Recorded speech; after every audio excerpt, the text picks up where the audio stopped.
Olá, irmãos queridos! Chegamos na quarta característica a respeito dos professores de Deus, que o Manual dos Professores nos coloca na quarta questão. Quais são as características dos professores de Deus? Então, falamos da confiança, temos que ser confiantes, temos que ser honestos, temos que ser tolerantes, e a quarta agora é a gentileza. O dano é impossível para os professores de Deus. Eles não podem infligi-lo nem sofrê-lo. O dano é o resultado do julgamento. É o ato desonesto que segue um pensamento desonesto. É um ato verídico de culpa para um irmão e, portanto, para a própria pessoa. É o fim da paz e a negação do aprendizado. Demonstra a ausência do currículo de Deus e a sua substituição pela insanidade. Eu deixo o currículo de Deus, eu deixo o caminho da mente certa e testemunho através da minha... Aqui o dano, né, a falta de gentileza, o dano que eu faço ao outro, a agressão ou o desdém ou o ataque, por mais pequeno que possa parecer, né, eu tô falando aqui, ó, eu tô deixando o lado da mente certa e tô agindo da forma errada. Será que eu ainda não estou confiante? Eu ainda não estou sendo honesta com esse conhecimento. Olha como essa ordenação dessas características ele vem colocando de uma forma magnífica, porque uma não consegue ser sem a outra. Olha que incrível isso. Nenhum professor de Deus pode deixar de aprender, e bem cedo no seu treinamento que causar dano oblitera completamente a sua função na sua consciência. Fará com que ele fique confuso, amedrontado, raivoso e desconfiado. Aí a gente perde a estribeira, né? A gente, num momento de ataque, num momento de não gentileza, num momento de grosseria, a gente, de julgamento, né? A gente fica perturbado. Porque aí o ego vem, ó, você tá certo, viu? Porque o cara é assim, assim, assado. Porque aquela vozinha ali, ó, ela fica constantemente no nosso ouvido ali para querer justificar que tá certo, para querer justificar que aquela agressão tem uma justificativa, né? O que não tem. E aí a paz só vem quando a gente trabalha tudo isso de novo, vai lá, reformula, perdoa. Então, para que continuar nisso? Veio, já quebra o ataque, quebra o ato falho, até ele não aparecer mais, né? Até ser 100% íntegro dentro de nós. Fará com que seja impossível aprender as lições do Espírito Santo, né? Porque toda hora esse vai e volta, até quando, né? E o professor de Deus também não pode sequer ser ouvido a não ser por aqueles que compreendem que o dano de fato não pode conseguir. Nenhum ganho pode dele advir.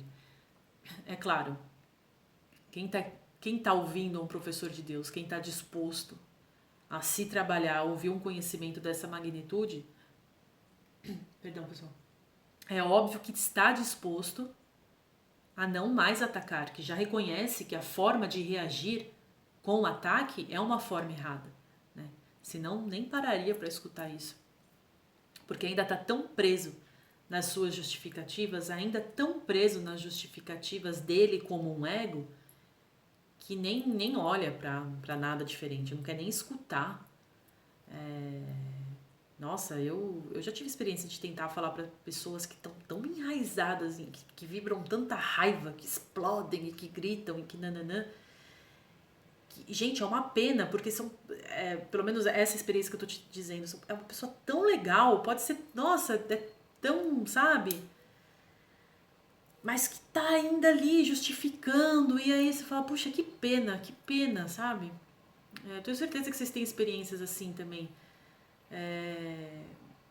Claro, quando não é do nosso círculo pessoal, né, a pessoa vai passar pela nossa vida, não tem muito o que a gente fazer, né? Porque ela não quer te ouvir, ela não quer te escutar, ela não acredita em nada do que você está falando. É uma pena mesmo, porque a gente se compadece por ter consciência de que num passado que não é passado, a gente agiu assim também, né?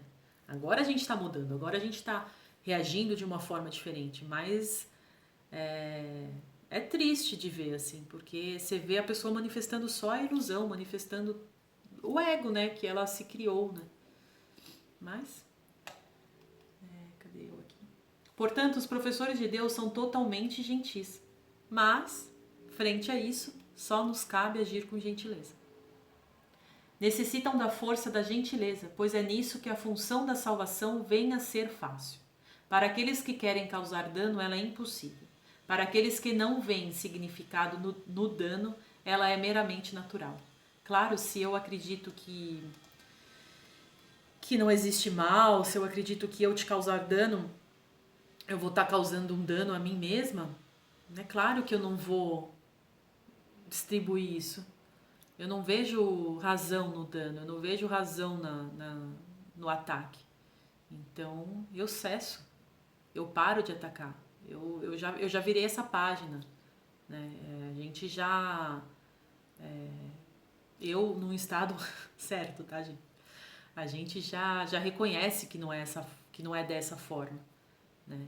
E aí quando você num dia cometeu um deslize, eu acredito que nenhum de nós que já chegamos aqui nesse ponto, que já percorremos tudo isso junto, um deslize muito grande a gente já não deve mais estar cometendo. Eu acredito nisso, eu confio nisso. Mas se em algum momento ali um ato falho aparecer, a gente sabe transformar. A gente sabe reconhecer que não é legal. Aí a gente muda a vibração, muda a energia, né? E até não falharmos mais. Mas é um trabalho muito bonito isso. Você não reagir de forma agressiva mais, isso é muito, muito importante. Que outra escolha além dessa pode ter significado para quem é são? Eu sou sã, por que eu vou atacar? Não preciso me defender de nada. Quem escolhe o inferno quando percebe um caminho para o céu?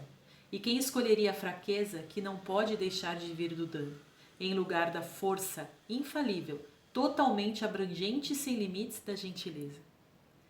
O poder dos professores de Deus está em sua gentileza, pois compreenderam que seus pensamentos maus não vieram nem do Filho de Deus, nem do seu Criador. Assim, uniram os seus pensamentos àquele que é a sua fonte. E assim, a vontade deles, que sempre foi a dele próprio, é livre para ser ela mesma. Então, a gente passa a reconhecer que a vontade do nosso Pai, que sempre foi ser gentil e amoroso com a gente, é a nossa verdade. Né? É isso que somos. Somos amor, somos gentileza, somos harmonia, somos compreensão. Então, ser gentil é ser a nossa verdade. Então, nesse caminhar todo, não dá para falar em manifestar a centelha sem ser gentil, sem ser amoroso, sem ser compreensível, tolerante, honesto, confiante. Porque a gente confia na nossa verdade, a gente confia em como e do que fomos criados. E a gente confia que a gente está ali, imutável. E que esse ser que está ali, imutável, ele vem sendo manifestado através da nossa centelha e ele pode ser 100% manifestado aqui e agora, quando eu me conectar. Quando essa centelha vir aqui, ó, e se fundir 100% conosco. Aí a gente vai ser 100%. Aquela consciência que se manteve imutável, se manteve protegida da mente de Deus, que é onde nós estamos em verdade. Muito obrigada, pessoal.